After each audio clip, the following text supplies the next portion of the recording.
You can pile so much food in those things, I'll run, I won't fill all 9 trays with, like, if I'm doing chili, I'll go every other one just to make sure there's good airflow.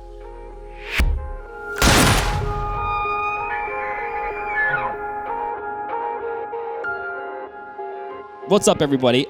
Mark here, Jimmy to my right. Across from us, virtually, once again, special guest Joey Pyburn from Outdoor Line Radio, as well as Ray's Bait. We were just actually talking fishing and bait and things like that, so if you need some bait, go to Ray's. Joey, for the listeners who may not have listened to one of your last great podcasts that you did with us, I know we did one on packing your backpack. Mm-hmm. I know we did another one as well in there, I think, somewhere. But tell them a little bit about yourself, what you got going on, what you've been up to. I'm the owner of Ray's Bait. So we produce fishing bait here in Washington and sell it all over Washington, Oregon, and California. And I co-host the Outdoor Line Radio show, which is a local AM radio show on Saturday morning, 6 to 8 o'clock here in Seattle, and where we just cover basically whatever's happening in Washington, fishing, hunting-wise, and try to promote the sport of hunting and fishing,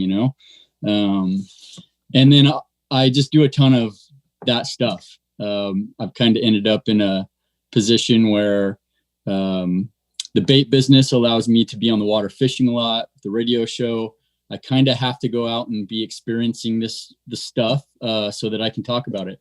So it's been pretty fun the last couple of years being on the show with Rob and Tom. And, I think this year, Rob and I were trying to figure out, he's like, man, you've spent so many days in the duck blind. How many days was it? And I think we figured out probably 60 days in the duck blind and another maybe 20 days pheasant hunting. This time of the year, the bait business is pretty slow. It's not a whole lot of fishing going on. So I'm either sitting around here bugging my wife or I'm out chasing birds and fish. So I'll be honest, Joey, a lot of that sounds pretty torturous. I mean, yeah, it's pretty rough. What's your? I catch a lot of flack from my buddies who are like, "Do you even work? What's your deal?" Yeah, I mean, what's your mental state like right now? You need a vacation. Seriously, actually, it's pretty good. Trust me. Yeah, did the duck season on Sunday with Spencer and Zach and my buddy James Petker. It was a great season. We spent a ton of days together in the blind. It's just such a cool thing to do, once big game hunting's done. So I'm a pretty happy dude, to be quite honest. Summertime comes and we're really busy, but I get a lot of time off in the fall to do what I love. Yeah, I try to keep up with you on the old Instagram machine, and it does appear, and obviously you've alluded to that, or not even alluded. You were pretty mad at the Ducks this year. I'm not sure. You did well. Your freezer is probably doing all right with the old duck meat, which is delicious. And actually, I'm gonna segue myself here, Jim. Look at you. Double segue here. Double. I think. I don't know. You call it. We were talking earlier about, hey, seasons winding down. How do you fill your time? Well, a lot of these seasons that are winding down have left you with some game meat in your freezer that you need to consume. There's a lot of ways to do it.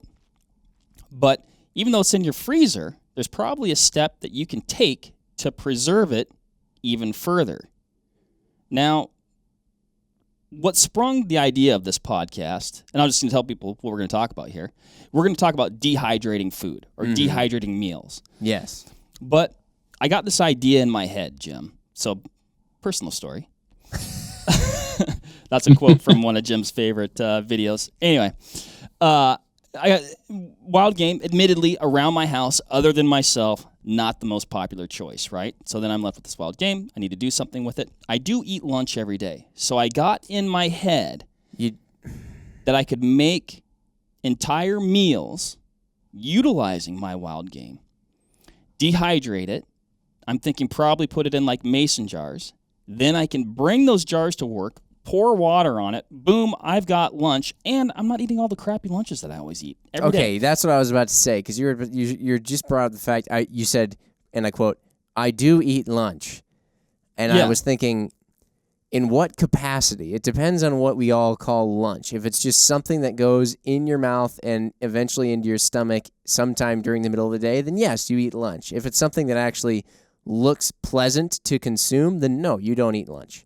It's really, most of my lunches are exercise and foraging. And when I say crappy lunch, I'm not saying like I'm eating like candy bars for lunch or Four Monsters. It's generally some combination of like nuts, cheese, a beef stick, if you found one in your truck, a yogurt, maybe a banana. Like none of which are refrigerated. Yeah, it's generally not. I generally let it get to room temp and then consume it. Because the walk all the way to the fridge is just extensive. You can't take that walk in the morning. It's down the hall, Jim. There's work to do. Then it's already just at my desk. Just a hard-working guy. Yeah. Anyway, so long-winded. However, I think this plan could work. And also, maybe I'll even expand that, or we can talk about expanding that. And maybe you're going to dehydrate your own backpacking meals, or maybe you've got a garden. You're like, what do I do with all my tomatoes? That's what we're going to cover today with Joey, because he is an expert dehydrator, and he also hangs out. He's talking about duck hunting with Spencer, who is an expert at preserving foods in dried form. Is that good segue? It was long, but we made it. It was long. You did the trick. A lot of background there. Joey, we found out you're kind of a garbage eater. Yeah, just whatever's laying around, you'll eat it. Yeah. I mean, picture like a carp, like swimming along. And that's kind of how That is. But you know what? You're going to be better off for it when we do finally hit like a full-on apocalypse and everybody else is like, I can't live with this scavenging constantly. And you'll just think nothing of it. Mark will thrive. Yeah, not only do I have the ability to scavenge, but I'll have all these meals prepped already. That's right. We're good. Just need some hot water. Joey, what's your background in dehydrating food? How did you get started and why? Well, boy, I've kind of always dehydrated in some capacity. Way back for Christmas one year, I got one of those just round, stackable cylinder type dehydrators, and Jerky. That's kind of where it started. Just, you have all this wild game in the freezer, and I eat, a ton of jerky when I'm hunting in all season long in the duck blind all year. I always have jerky. There's 4 or 5 bags of jerky in the cupboard right now. So I always had a dehydrator, but as a young guy, it's not like I was cooking a lot. So as I got older, I started dehydrating, all my snacks, fruit, jerky, and then kind of moved into the garden thing where I was growing a garden, and you have all this food. You can make kale chips and, all this fun stuff you can do with the dehydrator. And every year buying Mountain House to eat in the mountains, right? And my cousin Ryan and I, we figured it out that we could start dehydrating our own meals, and we both love to cook at this point. So I upgraded to an Excalibur dehydrator, which is a square. Mine's a 9 tray, way more capacity, just way better machine. Temperature control, way better, big fan. And then just start playing around with food, man, like different stuff. And, you start reading on the internet, and what you like from like the Mountain House stuff. And then obviously off-grid food, Heather's Choice, all these companies came along, and, you like their chili, or you like, this particular meal, and you just try to replicate that.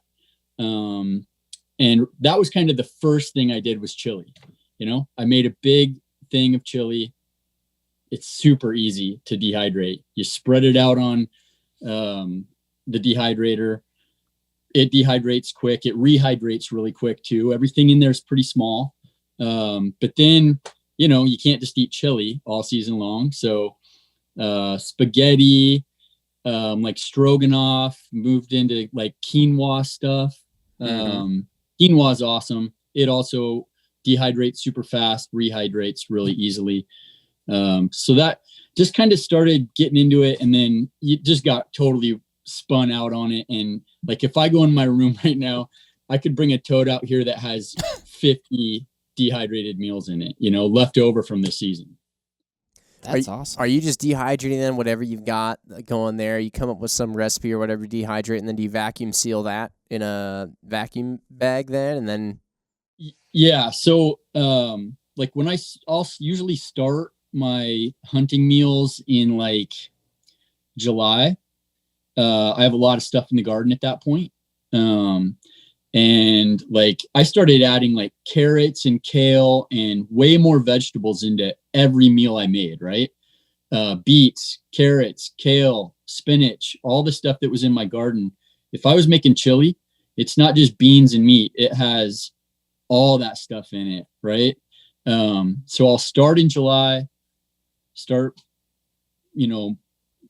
putting those meals away for when I start hunting in August, right? And then just kind of throughout the season, I'm making meals. So I backpack those. I don't know that you necessarily need to. A lot of the meals that you buy off the shelf, they're not vacuum packed. Some are. Mm-hmm. You can buy the little oxygen absorbers, throw them in there. I bought a bunch of the actual bags, like Off Grid would use. You can just buy them on Amazon. But at a certain point, I have so much of it, I'm just take it to the shop, backpack it, throw it in a tote, and it lasts forever, man. I started out my season this year eating meals that were from the summer before. Oh, wow. Yeah, nice. And then when you're backpacking it, are you also rehydrating it and heating it in that bag, or are you transferring that to something else when you're actually going to use it?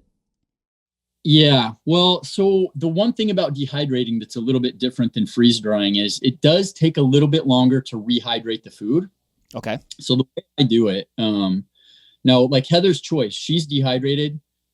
Guys are pouring boiling water right in the bag itself. Sometimes it takes a long time. Sometimes things don't quite get rehydrated, so you have little hard bits of stuff in there. Meat can be a little tricky.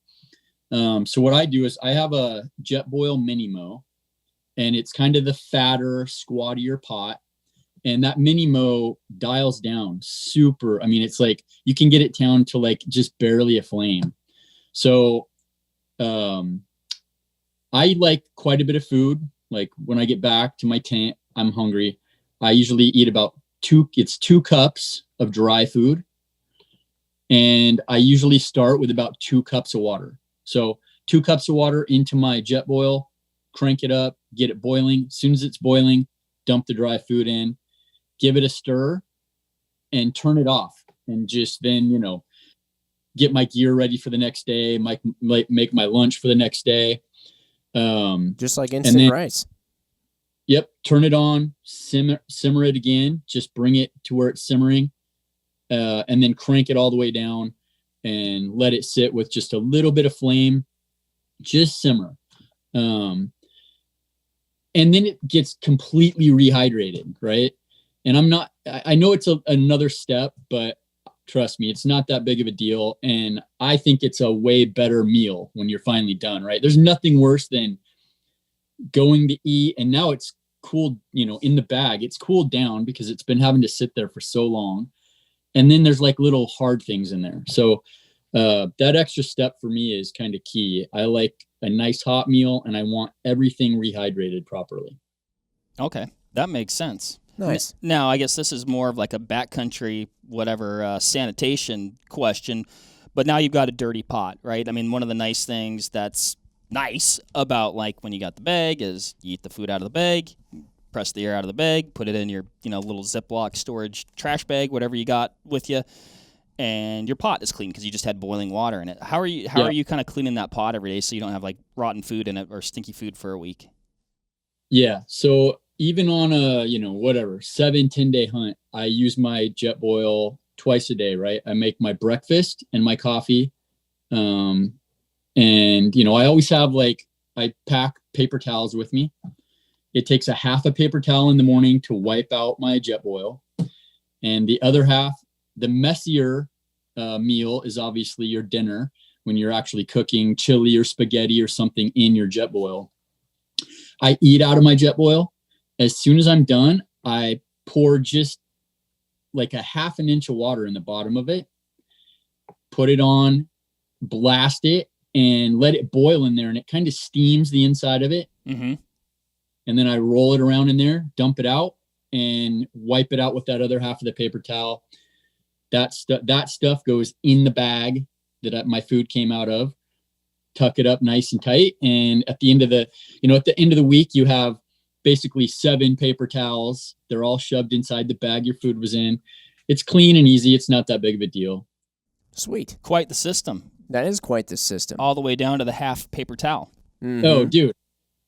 I do enough hunts every year and have been doing this for so long that you just dial everything down. Like, you're like a robot on those hunts. Everything is the same. It's like breakfast, coffee, hunt all day, back. That meal is so important to you. And obviously, keeping your stuff, your jet boil clean. You're living back there, dude. That's it. That's your kitchen, that one little thing. So it's not that difficult. Think about after a meal with your family, you got to go clean the kitchen. You have all these dishes. You got one little pot. It's not, I know guys are like, oh, I don't want to do that, but it's not that hard. And I just think it makes for a better experience. Yeah. I mean, it sounds like you obviously are customizing like a really, really good, healthy meal. Everything that's in there, what you like, you can make it what it is. You can utilize, sometimes you don't want to eat chili for a week, right? So, yeah. Well, maybe sometimes. Depends on the chili. Well, I was gonna ask Joey too. When he said you can't eat chili for a week, is that something that you self-policed, or is that something that you were told? Is that like a challenge? No, I mean, well, because I have eaten chili for a week. My chili is good, and I could eat it for a week, but I choose not to, just because I don't want to burn myself out on my delicious chili. So it's a good point. And you mix it up, It's a good point. I'm curious if we go back and rewind a little bit to the dehydration process itself. Now, it seems like you can kind of take any good food and dehydrate it somehow. I'm curious too about the difference between dehydrating and freeze drying. So there's like a bunch of different things in this. But well, actually, can you go into that? Because you mentioned freeze drying earlier, and I am curious now about the difference between dehydrating and freeze drying. What is that? Well, so freeze drying uses obviously cold to suck the moisture out of the food, right? So the food actually it goes in one size, it comes out the same size. It doesn't actually shrink up. So if you've ever like dehydrated like a raisin, right?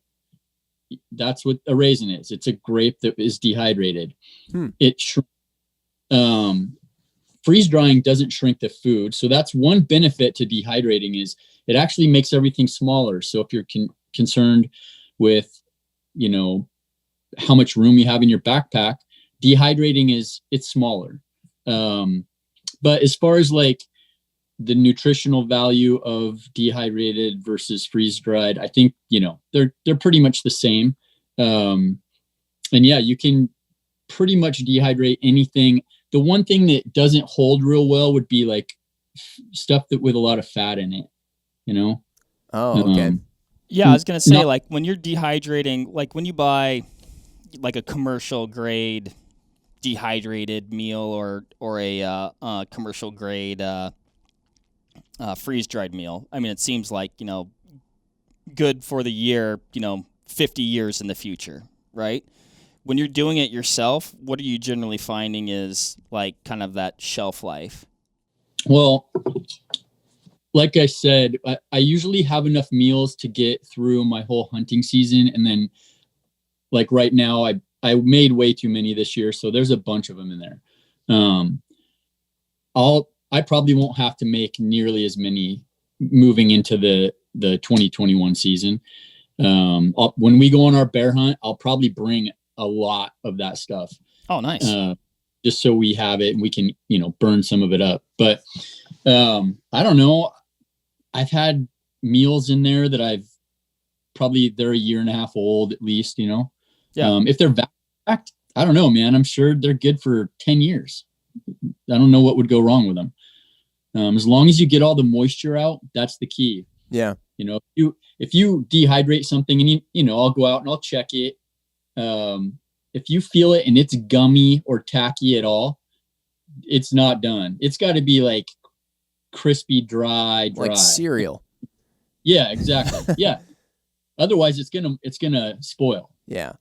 When it like on the machine, so you can't, because we're on a webcam here, you can't see just immediately to what would be your right. We have a dehydrator here that Mr. Mark got. And you alluded to this earlier. So he has this square one that's got a bunch of trays on it. Sounds similar to like what you're using, and it's got things like temperature, time. You said they got this like a fan in there. How are you determining what settings work best with various different foods? Does it depend on the food that you're dehydrating? Yeah. Okay. Yeah. So I mean, there are guys who I think prefer to dehydrate the meat separately from the meal. So if you were going to make spaghetti, you would cook the meat, set it aside, maybe get it in the dehydrator, because you're typically going to run that at like 160, 165, the temperature. And then with something like noodles and tomatoes, you would probably run that a little like 135. Right. I just mix it all together though, and it turns out fine. Obviously you're running your vegetables probably a little higher. So for the first like 8 hours, I'll put it at 150, kind of in that middle zone. Right. And then crank it up at the end and finish it. But I've tried the whole do everything separately, and it's just a pain in the butt. And I don't think you get the flavor in the food, right? If you just have like beans and meat and chili sauce, and then you add it together in the bag, it's just not the same as cooking it all together. There's probably some stuff that you want to dehydrate separately from the meal, maybe chicken, just, I don't know. The meals that I do, I don't have any issues with like the rehydration process with the vegetables that are in the meal being dehydrated at a little higher temperature. What would be a couple examples of like your go-to meals then, that you're putting them all together, you're making them, you're cooking them, and then you're hucking them on the dehydrator? Definitely the chili. Spaghetti is an easy one. Everybody knows how to make spaghetti. And then with the spaghetti, sometimes like if you're doing chili and spaghetti, everything is kind of tomato based. That, maybe you want something a little bit different than that. You can make like, make your spaghetti, but you can just go buy like Alfredo sauce and put that in there. And then you have like, a different flavor, a creamier sauce.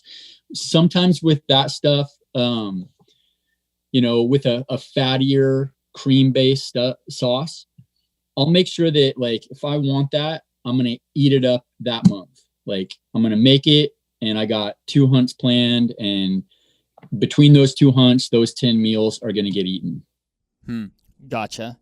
So yeah, I mean, it sounds like fats are kind of something that can be a little bit tricky there. Are there any other things? Like, I mean, one thing that I was even surprised to see, and you see it all the time, are eggs in this style of meal. Is that something? Yeah. Is that like a freeze dry only? Can you dehydrate eggs as well? If you did want to make like a breakfast. That's a freeze dry thing for the most part. So with a freeze dryer, you can freeze dry anything. You could freeze dry butter. You can freeze dry ice cream, whatever, right? It for whatever reason doesn't affect the fat, like, and it's because of the heat, right? You're using heat to dehydrate, and you're just not going to dehydrate the fat out of the meal. But the freeze drying, you see ice cream bars, like right. Mountain House ice cream bars. Yeah. They're just the cold process is different than the heating process. So eggs, I've never tried Spencer. You know, he's switched from a freeze dryer to dehydrators now. But I know you had his breakfast scramble, like amazing. One of my favorite meals they made. But that was made with the freeze dryer. You could you could serve that meal in the diner and somebody be like, "Oh, that's delicious." Yeah. I would eat it for dinner all the time. It was so good.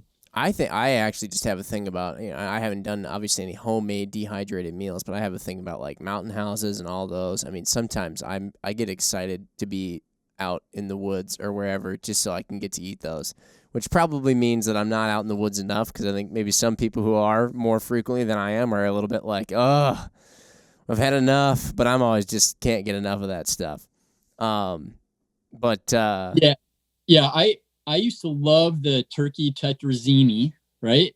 Mountain House, that one was great. Stroganoff, yes. I feel like, but 10 days of Mountain House is rough on the gut. I agree with that. You know, I feel like a lot of folks kind of have like their one dehydrated meal that like used to be their go-to, and then they just like, you know, the thought of like getting that spoon to their mouth is just like, I can't do it. Is yours the teriyaki? I still love the teriyaki. Oh, you do? Well, you have one though that I know. I remember we had a whole bunch of them, and you were like, I'm not going to touch those. I don't recall which one of that is. I don't remember what it was either. When on our last adventure, we ate a bunch of Spencers though. I'm trying to think. We had the quail. There was a buffalo quail one, tacos. We right? had a couple like it's Mexican inspired dishes that were lovely. Good stuff.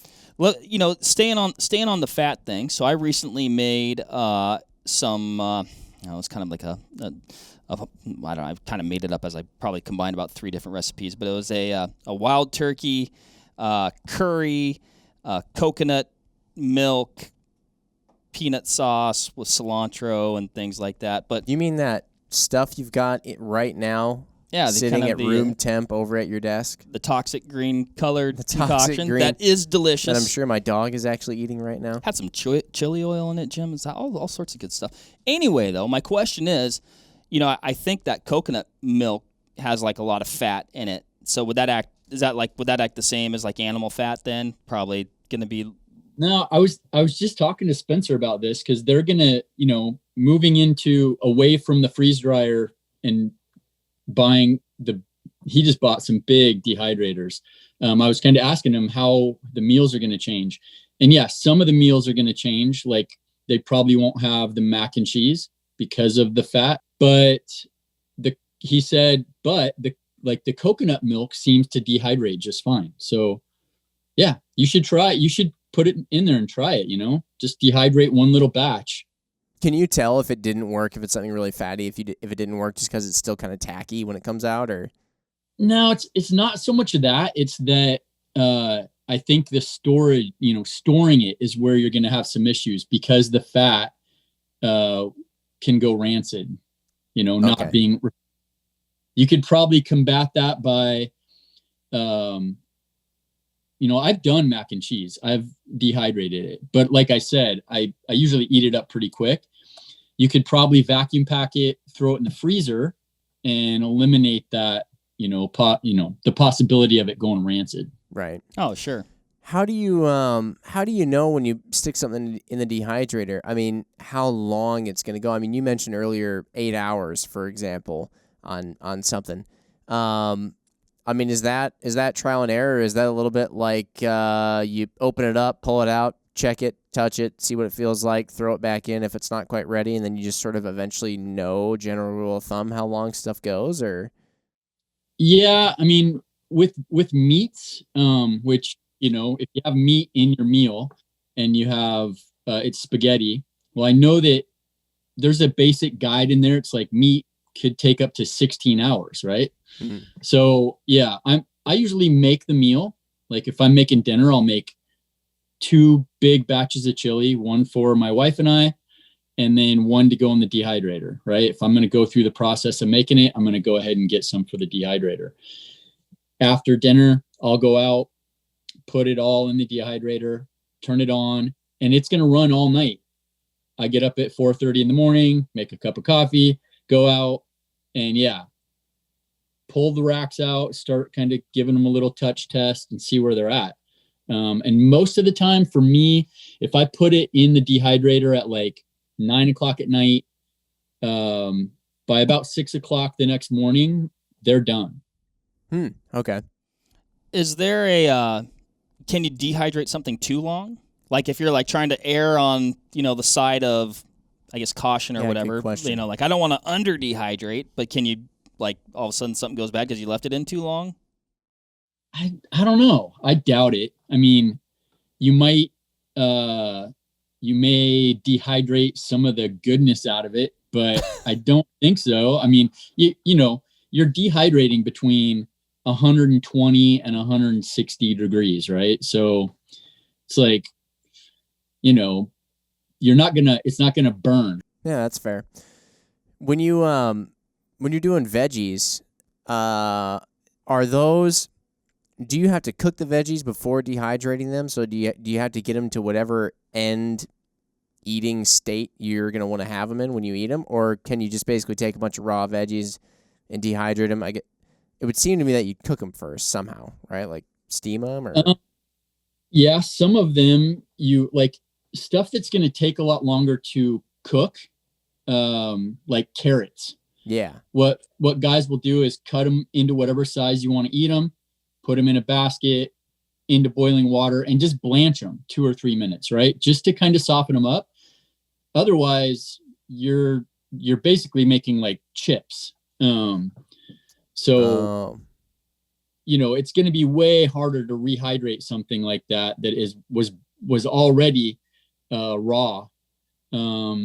Anything that takes a long time to cook, right? So maybe broccoli, carrots, any of your vegetables that are beets, you probably want to blanch them a little bit. Most of the vegetables I do beet chips, and then you're just slicing them super thin, putting them in there and letting them get crispy. And they're just like chips, right? Kale, a lot of kale. I'll spray it with a little bit of olive oil, sea salt, throw it in the dehydrator. Couple hours, you got kale chips. Right on. Jim, you're a big fan of the kale chips. They're actually not bad. Yeah, I tried them once. I was forced into it, and then I realized shortly after I didn't have to get forced. They're all right. I think I had them because you had them, and then I liked them. Yeah, they'll do that to you. Now, we've talked a little bit about these dehydrators, and the one we have next to us, this is more that oven style. Jim, you're familiar with the oven this size. And then you see those like stackable ones. They're like trays, but it's stackable. And from what I've seen, from the YouTubing that I've done, it seems like they're not like you gotta take a little bit more care and like rotating trays and things like that. What have you seen? Have you used both styles, Joey? Yeah, like that's what I started with, was that stackable round. Not a lot of capacity, right? Because you're eating, you got this round shape, and then you have that hole in the middle, which is basically forcing air up and through. But if you have a bunch of jerky on the top, the air comes up, hits that, and it's not then recirculating that well. The square ones are by far the way to go, because there's just constant air circulating around them. And you can pile so much food in those things, I'll run, I won't fill all 9 trays with, like, if I'm doing chili, I'll go every other one just to make sure there's good airflow. But like with kale, you can load that up, or when I do my herbs from the garden, you just load that thing up, and it's so much stuff, you can do all your herbs in 2 loads and you're done for the whole season. Oh, wow. Yeah, and then, speaking of gardens, right, like you may not, or this is where I'm picturing it. Actually, we'll be moving here in the near future, Jim, so I hope to have a garden. I don't have a garden right now. But I imagine there's times where you have, this abundance of food, and maybe you're not going to make all your meals then. Do you, like even in the beginning I was talking about, like I got all these tomatoes. Do you take tomatoes and just dehydrate just this mass of tomatoes and then plug those in your meals later down the road? Like, hey, this one, instead of maybe doing it together, you're like, well, I got all these tomatoes, I'll throw those in, then I'll cook this meat. And do you do some separate stuff like that? Or in August, if the blackberries are on, you're like, oh, I picked all these blackberries, but I don't want to eat them just in August. Like, let's preserve them. Well, now you have to start canning, Mark. You got to get into canning. Mm-hmm. I haven't even started dehydrating. Now I'm on to canning. I know, well, and then there's the chamber sealer now and all these food things. You got to get a lot of stuff. It is like there's definitely some gear, well, probably for canning. I bet that's a little bit more, it appears to be more gear intensive. Maybe we'll have to do a canning podcast down the road. I think we should. We'll have the whole food preservation series. I almost got into canning once, and boy, I was pretty nervous. Pickling really intrigues me. Very much. Anyway, that was a sidetrack. A little bit. So that's what you're doing with those things then? You're canning those things, you're not... Yeah, like if you end up with a lot of tomatoes, which you usually do, right? If you're gardening, the best thing to do with tomatoes is can them. Then you can use them for whatever you want later on. And then you don't have to buy canned tomato sauce at the store. The dehydrator is, for me anyway, I dehydrate all our apples and fruit and snacks, blueberries. I've done blackberries. They take forever. They're basically little balls of water. They take, I don't know, 30 hours or something like that. Whoa. But what you with is this little, it's almost like, remember like the little berries in Captain Crunch when you were a kid? That's what they end up like. These little airy, delicious, crunchy blackberries. I bet they're so good.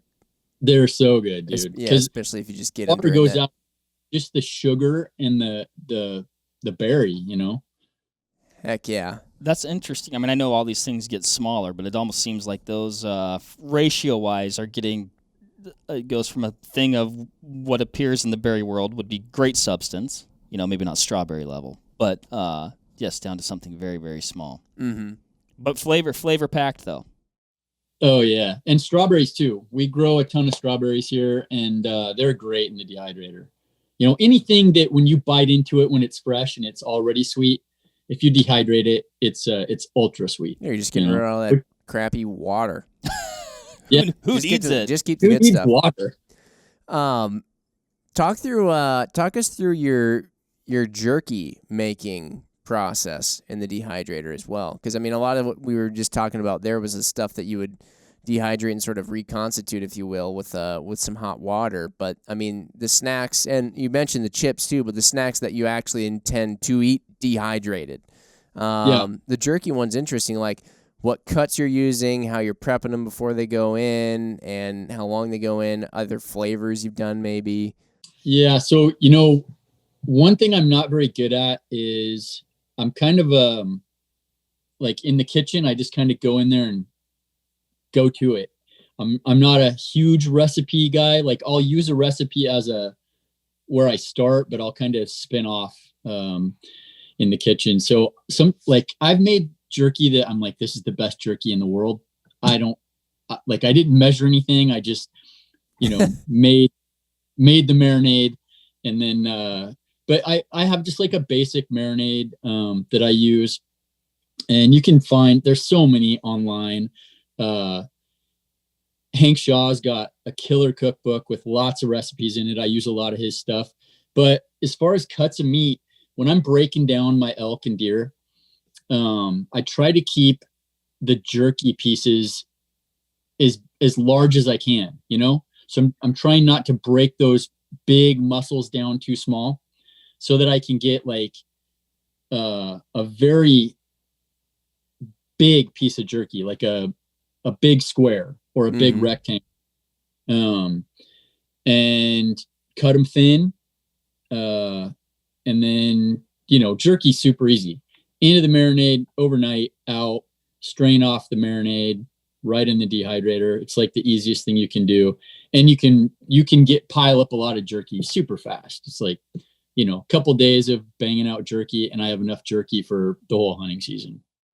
Are you cutting it like a certain way with the grain, across the grain? Yeah, cross grain. Yeah. Yep. Yeah, always. It's just tender that way. This year I did start doing like I was cutting maybe 1 inch, like you would cut a back strap for a steak, maybe 1.5 inches thick, laying that out and then cutting kind of thick strips. And I made jerky that way for the first time, like bigger, chunkier pieces. And they don't get as dry, a little bit more like chewy. That was cool too. Just a little bit different texture, you know? Yeah. I mean, I think that's definitely cool to mix like it up French a little fries. bit. You got skinny cut. You got pub cut, crinkle cut. It's all potatoes in the end. Yeah. But they do taste different, I swear. They do. They do. What about like when you are trying to get that super thin stuff? Are you just hand cutting that, or do you have like a slicer that you like to use?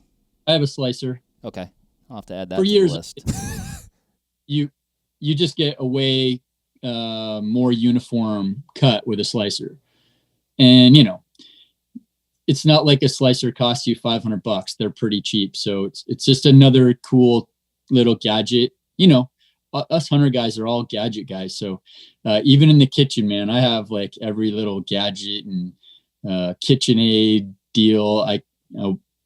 Anything that makes it easier in the kitchen. You're working Mark right now. Mark in his head is online just adding to cart as we speak. Cart. Well, and I already had a couple, I brought this baby home the other day, and I got, it's a nice one. It is. I cannot wait. You have no idea. Of course, I've been talking about this for weeks because my master plan here. Yep. Super excited. But I did get a what's this? I kind of got a what's this? Where are you putting this when I brought it? Because it's, there's some. It's a substantial. You mean space from the boss? Yeah. Yeah. I could see that. But once she sees all these meals that we're making, is that a countertop piece that stay out? I think that'll be probably right on the island. If I had my way, yes. If I had my way, yes. I think it'll probably be a cupboard piece. But I'm going to be using. That thing I'm going to be the using size of a cupboard. I'm going to be using it so much, Jim. It's going to be out all the time anyway. I hope you do. I'm going to make stuff, and I'm going to bring it over to you to dehydrate for me. Hey, You'll have one pretty soon, Jim, I'm sure. It'll probably happen. So one thing we should probably talk about is, so if you look at your dehydrator right now, it probably has it has racks, and it has little plastic square perforated sheets, right? Mm-hmm. Mm-hmm. Yes. So you can't just put your chili on there, right? Right. So there's a different options. So they make these cool little silicone mats. You can get them on Amazon, and then you put anything that's wet on there. So if you're making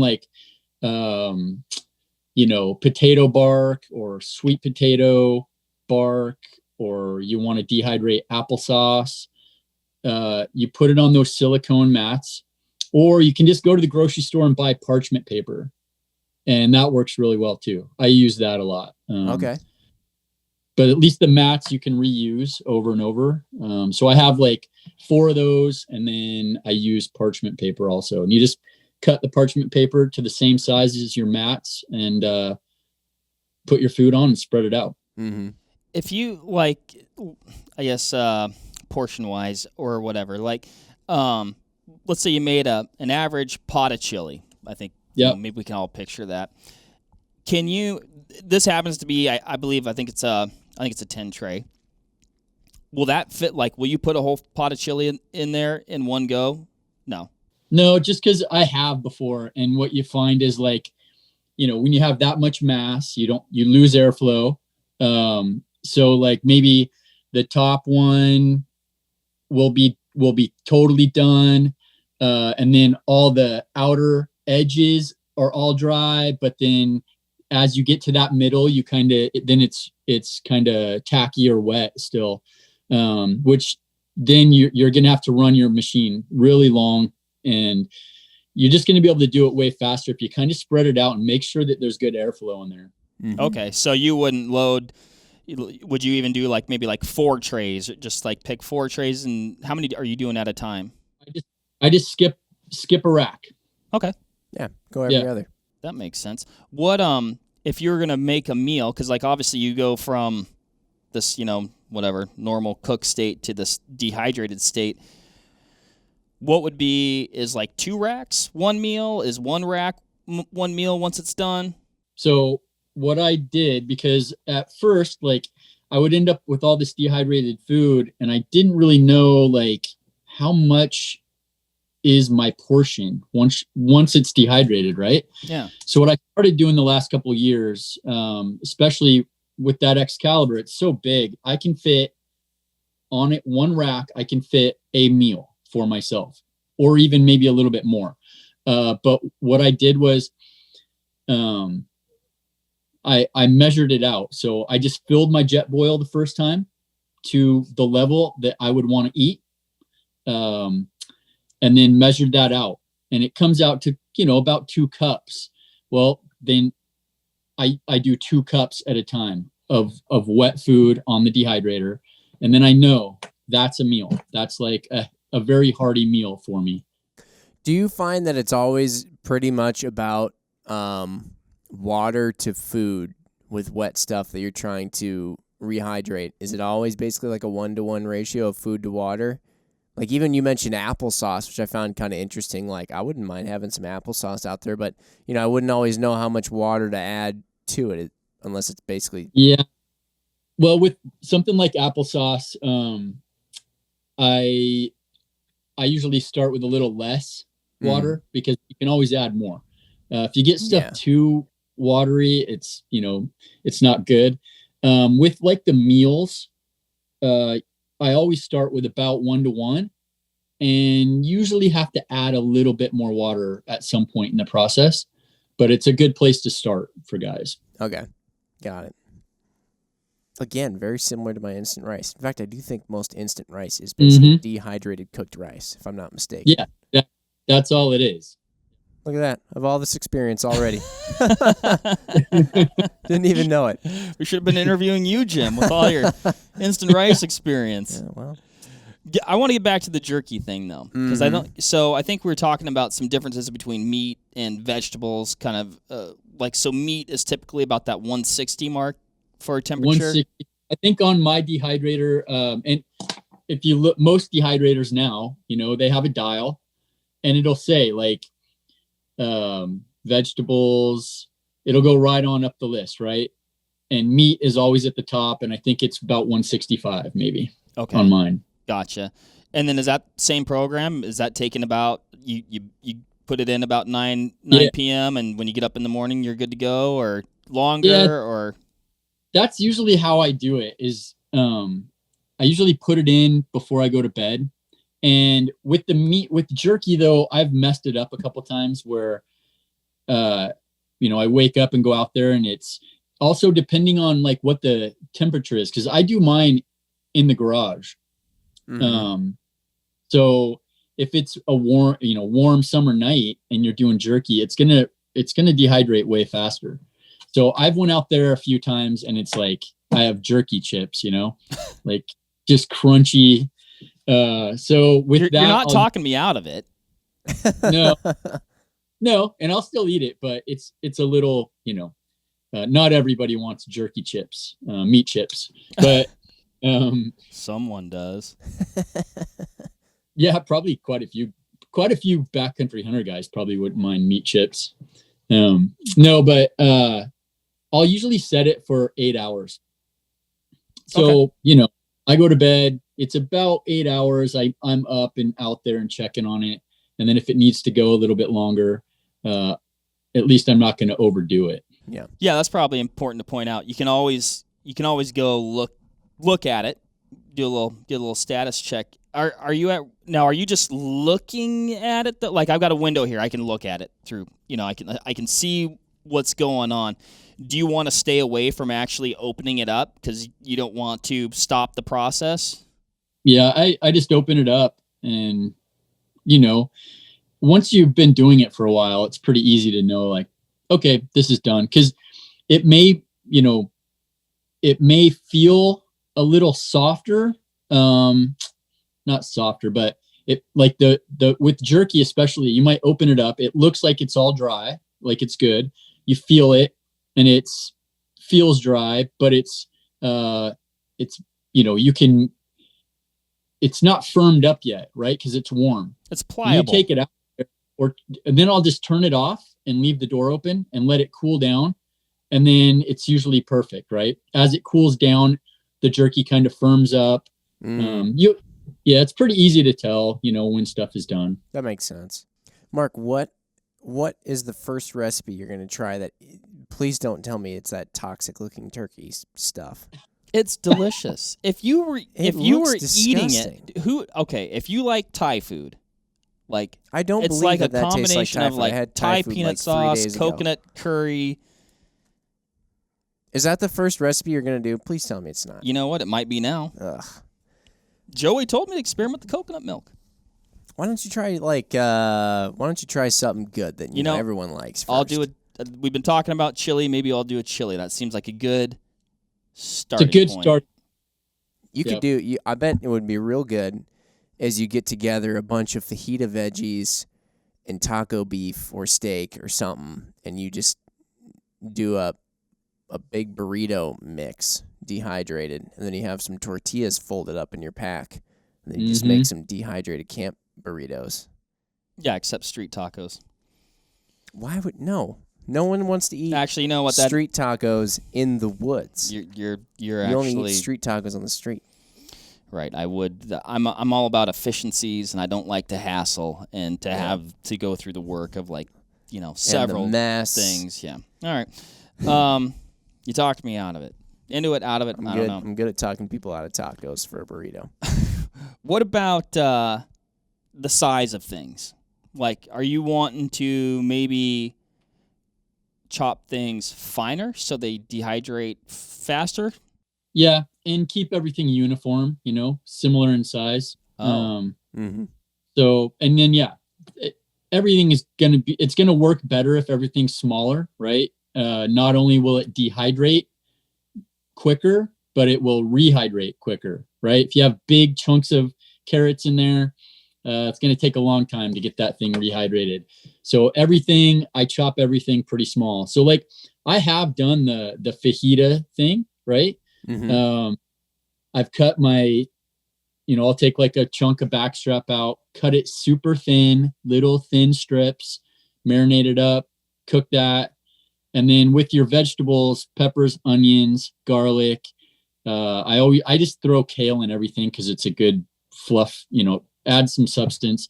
You got to cut that stuff up kind of small too, but then mix it all together, dehydrate it. And like Jim said, man, tortillas in the mountains are killer because everything's in, you just throw it on there and it's so easy. And food. Easy. It's like getting to eat the bowl. It is. It's like a bread bowl of chili. But I mean, eating just a bunch of warm, delicious food inside of a tortilla is like eating a hug. And who wouldn't like that? Golly, I'm trying to think if I had any other questions here. I mean, I think part of it is just going to be diving in and probably some experimenting, some trial and error. We'll have to post a picture of your first dehydrated meal on our Instagram page for Yeah. people to see. I think we've been armed with some pretty significant knowledge, though, here at this point. A lot of it is just kind of trial and error. But I mean, there's so much information out there now. With stuff like chili, if you're making chili, that's like the easiest thing to start with. Go make a pot of chili and dehydrate five meals of it. And then you and Jimmy can have chili for lunch. Dehydrated chili cook-off. Oh, damn. A new twist. Here I was going to invite you over for my dehydrated chili, and you made it a competition. Naturally. Okay. Joey, quick question for you. We said chili so many times here. I heard that it's a regional thing. But do you put noodles in your chili? No. No? No, but like I said, I add a bunch of vegetables to it. Sure. Just to make it I don't know, more of a meal in the mountains, you know. Yeah. Love carrots in there, carrots and kale, lots of kale. Right on. And it kind of just disappears in there. You don't really even know it's in there, but, and then, I cook my chili in a pressure cooker. So I can make a pot of chili in like, you know, an hour. Those things freaking rep it out. Yeah. Great. I did hear, though, that noodles and chili was a regional thing. I don't know from what region, but. Well, it might be the Midwest, Jim, because Crystal made some chili the other day, and it was good. It was good chili. She always puts the noodles in it. Now, I'm not a fan. She's from around here, too. She's kind of, you know, Wisconsin, Missouri, kind of that, you know, so she's lived several places in the Midwest. I think Illinois as well. But, yeah, and that's like something that I've never done or thought about. And I wouldn't say it's my number one. Chili Mac, Mountain House Chili Mac. It's one of the best Mountain House meals ever. I don't know. It's different. For some reason, when I see that, I don't get weirded out, but it is dang good. Yeah. Special. It's all about nuance, Jim, with the noodles in your chili. The name makes the difference. Any other parting words of advice, inspiration for somebody embarking on the dehydration game? It's just easy, man. I talk to guys all the time, and they're like, "Oh, it seems like such a pain." And it's like, well, once you start doing it, it's fun. If you like to cook, like I do, it's fun. You're already cooking. It's pretty easy, man, to throw some extra meals in the dehydrator. And I don't know, Mountain House meals, Heather's Choice. You know, as much as I love to promote my buddy Spencer's business, they're not cheap, dude. And I go through like 50, 60 meals a season. So doesn't mean, you know, I eat a lot of their meals too. But it's a good way to cut some cost and kind of mix it up, you know, and eat some healthier, better food, I think, you know. Mm-hmm. For sure. In my perfect world, Jim, and I know I talked about my vision earlier, but I want to see a pantry full of probably mason jars. That's what I'm thinking. Is you know, vacuum really chambers in mason jars. Kick, and I don't get it. Well, here I'm trying to you know, reduce our footprint on the plastic ocean. So I figure I can reuse those. I can look at my work. I can see it in there. I can also actually probably tell if it's gone bad if I do something wrong. But I have all these meals, and they're just sitting there. And then I go to work, and I'm like, oh, do I want spaghetti today? Do I want chili? Maybe I want the coconut curry wild turkey, Jim. And I've cooked all these meals with all this wild game that I've worked so hard to get throughout the year, and I get to have a meal with it every single day. For the listeners out there, and for Joey, I'll provide a little extra color as to why I think this is not going to happen. Joey's this is a pipe dream. You know, can we end on Joey's positivity that it's not that hard? Yeah. Well, no, it's not. I want to hear this. It's not that. So I have some doubt, but not very much that you enough to bring it up. No, just a little, only a tiny bit. But that you would go and dehydrate, and I think you could do it. I think you could make your wild turkey weird stuff and dehydrate it and turn out all right. And you'd have all these mason jars. What would happen is you'd wake up in the morning, you'd come to work, you'd be in a natural frenzy like always, probably grab one of the jars. But see, the thing is that when you get to work, the reason why your food right now is always lukewarm when you finally manage to get to it at lunchtime is because walking to the fridge, which is, I think, probably 80 yards to 100 yards away from your desk. Maybe that's excessive. No, it's a big building, and the fridge is a little bit over there. It's probably about 100 yards. So walking that distance, though, in the morning to put your lunch in the fridge is an excessive amount of time or something for you, and usually that ends up just sitting at your desk. So how would you then, at lunchtime, get up, go to the kitchen, boil some water, pour your meal in, do the stirry bits, let it reconstitute, and then walk all the way back to your desk to eat it? I just don't see it. It's a lot of. I've never seen you put that much effort into your logic. Lunch. Your logic is flawed, Jim, because number one, it's just going to sit at my desk, not getting room temperature. I oftentimes walk to the break room, to eat my lunch anyway. So I'm making that one singular trip. This is a time saver.